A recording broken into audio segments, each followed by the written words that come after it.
Doc, pwede pa quickie? Opo. Ayun si Doc. Doc, paano kapag kunyari ang nakagat ka ng aso?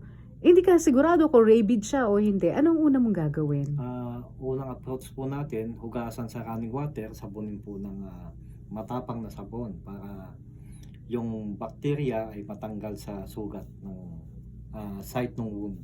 Pero papaduguin mo ba? Kailangan paduguin mo? Kahit hindi na paduguin Mm-mm. masyado, yung iba kasi pinipiga masyado. Mm-mm. So, running water, then detergent or safeguard, pwede na po. Oo, tapos kailangan ba lagyan ng bawang?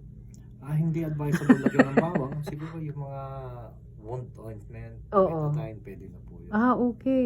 Pero dapat dali mo pa rin sa doktor, di Yun ang ba? pinaka-best sa approach. Huwag natin kakalimutan, Mm-mm. magpakonsulta sa doktor. Kasi, ang dami kong experience dyan na bakit sa mga veterinaryo humihingi ng advice na, Mm-mm. gusto magpa-inject sa akin. Sabi ko, hindi naman po ako doktor ng tao.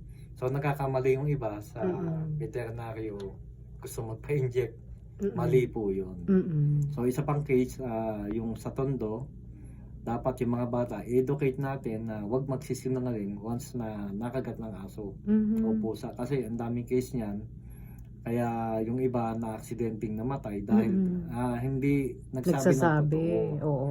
So, lagi nating educate ang mga bata na kapag nakagat kayo ng asong labas o maging aso nyo, dapat ay tandaan natin na magsabi ng totoo sa magulang. Pati ba ang pusa may rabies Ay, din? opo. Oo.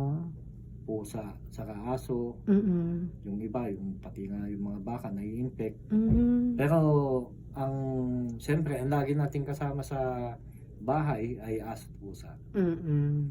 Okay. Thank you, Doc. Welcome po.